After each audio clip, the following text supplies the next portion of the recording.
Mesdames, Messieurs, bonjour, bon appétit et merci de nous suivre dans cette édition de la mi-journée. La situation en juin reste toujours tendue. Un protocole d'accord a été signé ce matin entre le gouvernement central, un représentant du gouvernorat d'Anjouan et le maire de Moutsamoudou, ville assiégée. Ce protocole demande un cessez-le-feu, mais exige le dépôt des armes d'ici 18 heures, délai jugé trop court par ceux qui ont assisté aux négociations, notamment les oulémas, les chefs des confréries et les membres de la société civile. À Moutsamoudou, la vie reprend tout doucement son cours normal. La population demande un cessez-le-feu immédiat. Voici la réaction d'un habitant recueilli sur place.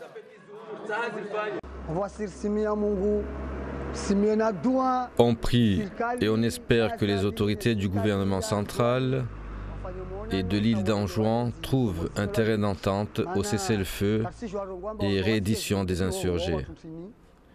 Les insurgés, nous ne les connaissons pas. On ne sait même pas d'où ils sortent.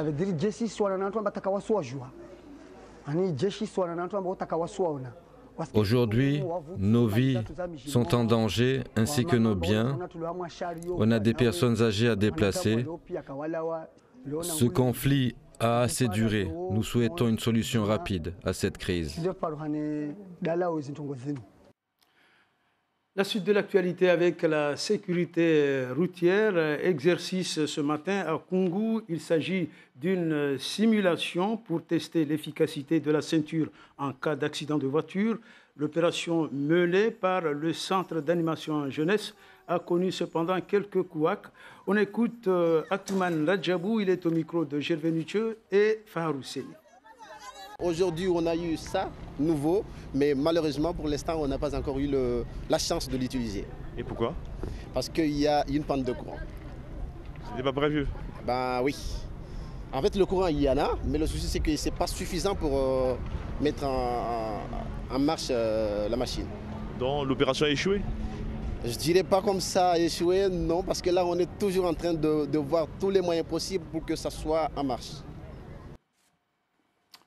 Prise de commandement du nouveau chef de corps des sapeurs-pompiers de Mayotte, le colonel Fabrice Terrien a été présenté à ses hommes lors d'une cérémonie solennelle présidée à Mamoudzou par le préfet Dominique Sorin. Le nouveau patron des soldats du feu du département s'engage à mettre au service de la population sa longue expérience de terrain et de management.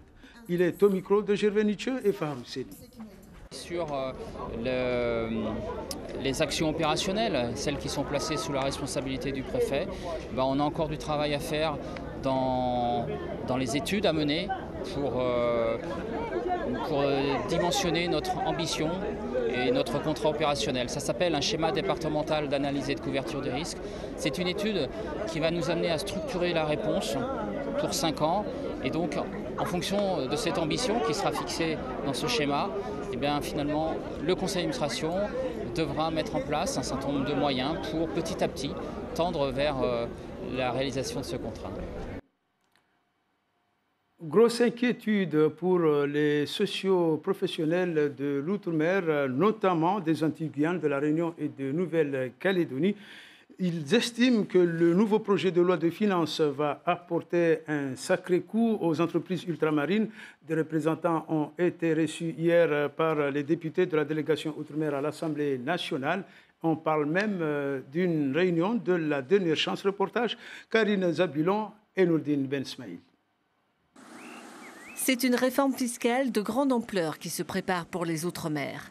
Supprimer les aides à la réhabilitation des logements insalubres et le crédit d'impôt compétitivité emploi.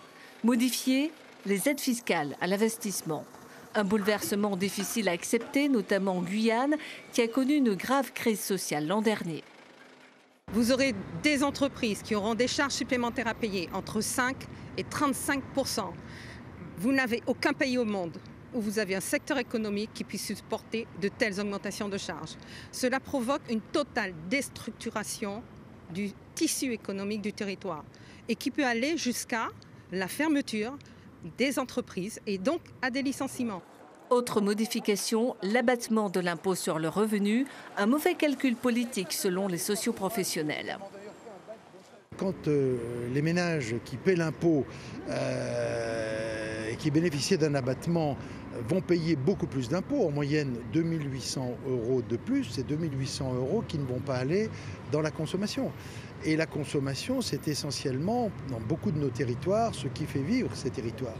Faire changer les choses, une bataille que mènent les députés ultramarins, tous bords politiques confondus, depuis quelque temps, en vain. Il y a un sentiment qui m'habite, et je le dis clairement, c'est un sentiment d'humiliation. Bon.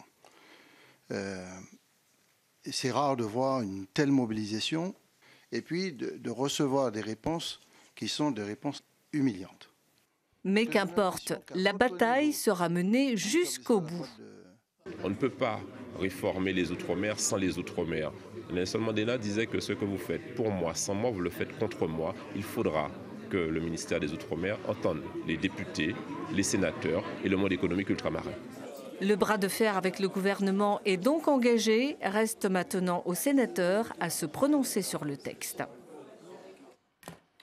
Le grand raid à La Réunion avec le départ donné hier en fin d'après-midi. Tout de suite, je vous donne le menu de ce vendredi avec ce reportage de nos confrères de Réunion, la première.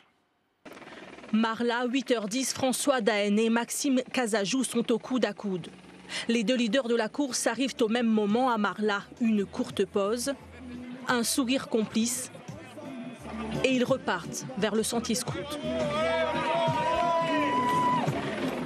À 12 minutes derrière, Benoît Girondel pointe et passe au point de ravitaillement. Il sera suivi d'Antoine Guillon. 20 minutes les séparent. Antoine, t'es tombé? Ouais, un instant là. Mais qu'est-ce qui s'est passé? Je sais pas. Légèrement blessé au bras, mais pas découragé. Il y a quand même quelques petits bobos là quand même. Ouais, bah, c'est la marque de ma femme. Hein. Allez, je vous laisse. Allez, ne lâche rien. Autre blessé, à la hanche cette fois-ci, l'Espagnol Tafol Castagné abandonnera à Mafat. Le trio leader, François Daen, Maxime Casajou et Benoît Girondel, continue la folle traversée. Et on termine avec une note de musique. Un groupe de rock malgache fait sensation actuellement dans l'Hexagone. Les Dizzy Brains, c'est leur nom, sont pourtant moins populaires dans la grande île. Notre équipe de Outre-mer Première les ont rencontrés au festival de jazz à Nancy. Toujours ces gueules d'adolescents, mais lorsqu'ils se mettent à jouer, les Dizzy Brains, ces rockers en provenance de Madagascar, ne laissent pas indifférents. C'est la seule explication à leur programmation au Nancy Jazz Pulsation, le coup de cœur. C'est un super groupe de punk rock joué par des jeunes malgaches et c'est ça qui m'a plu. C'est aussi bête que ça, c'est très simple. Lorsque nous les avions découverts il y a 2 ans, ils donnaient résolument dans le punk, manière d'exprimer leur rage contre la corruption des politiques à Madagascar. Aujourd'hui, les compositions de leur second album sont plus rock, mais la colère imprègne toujours leurs textes. Pourtant, ils ne sont pas prophètes dans leur pays.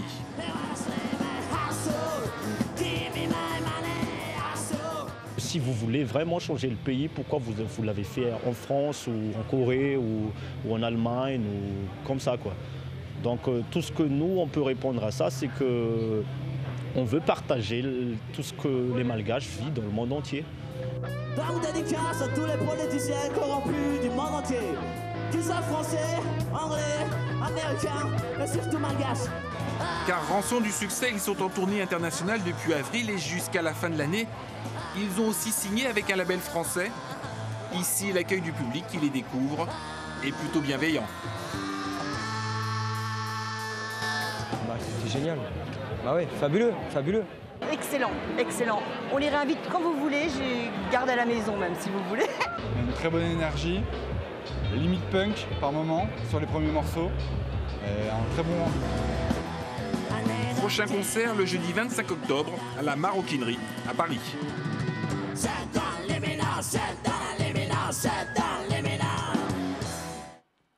Place tout de suite au 12-14 avec nos confrères de la radio. Passez un excellent après-midi.